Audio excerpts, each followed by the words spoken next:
किसान भाइयों, आप सभी का स्वागत है। गन्ने की कोलक 16202 प्रजाति हमारे किसान ओंकार त्यागी जी ने लगाया है।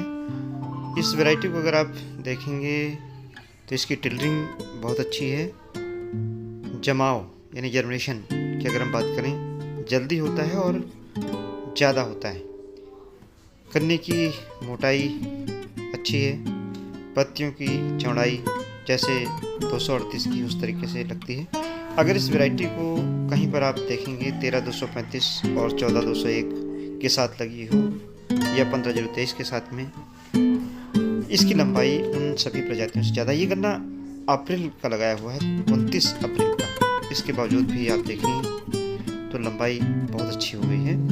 और गन्ने के जो टेलर्स हैं वो सिंक्रोनस हैं, यानी देखिए पूरी जो गन्ने की क्रॉप है वो बराबर है, कहीं ऊंची नीची नहीं है। और जो टेलर्स की मोटाई, लंबाई, ऊंचाई बराबर है, यानी गन्ने की जो उपज लेने का एक वैरायटी में ट्रेट होता है वो उस वैरायटी में देखा जा रहा है।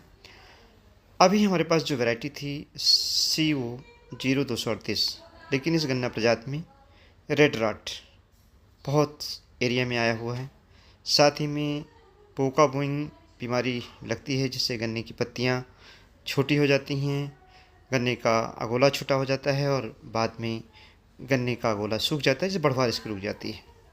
दूसरी वैरायटी हमारे पास उसी समय की जो रिलीज थी 118 है, लेकिन 118 में टिलरिंग यानी ब्यात कम होती है। और बाद में ये देखा गया कि उपज पेड़ी की, अगर पौधे गन्ने की कटाई जल्दी कर दी जाए तो पेड़ी गन्ने की उपज काफ़ी कम हो जाती है और पौधे की भी उपज कम रहती है। फिर ये वैरायटियाँ 15023 और 13235 और 14201 रिलीज हुई।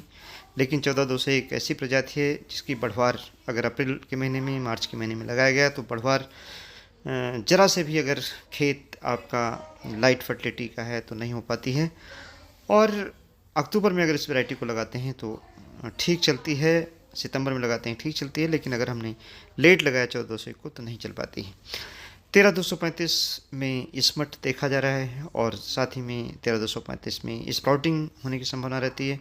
15023 बहुत सॉफ्ट वैरायटी है, जिससे नुकसान जंगली जानवरों से भी होता है और गिरने की इसकी संभावना रहती है। साथ ही में अगर किसान भाई ध्यान नहीं देते दिसंबर जनवरी के महीने में काफ़ी पीली पड़ जाती है। ऐसी दशा में ये वैरायटी जो हमने यहाँ पर आपको दिखाया कोलक 16202, ये उस तरीके से ग्रो कर रही है जिस तरीके से 238 करती थी। इस वैरायटी में पोटेंशियल है 238 के बराबर गन्ने की उपज देने का।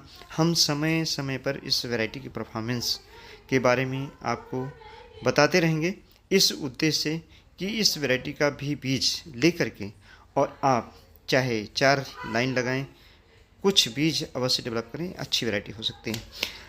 अभी जो और वैरायटियाँ रिलीज हैं 17231, उसमें भी कोई बीमारी नहीं है। 18231 वैरायटी रिलीज हुई, उसमें कोई बीमारी नहीं है। दूसरी कोलक 1600230, उसमें भी कोई बीमारी, 16030 में कोई बीमारी नहीं है। और 238 में देखिए यहाँ पर मिली बग काफ़ी लगा हुआ है। तो इस वैरायटी से आपको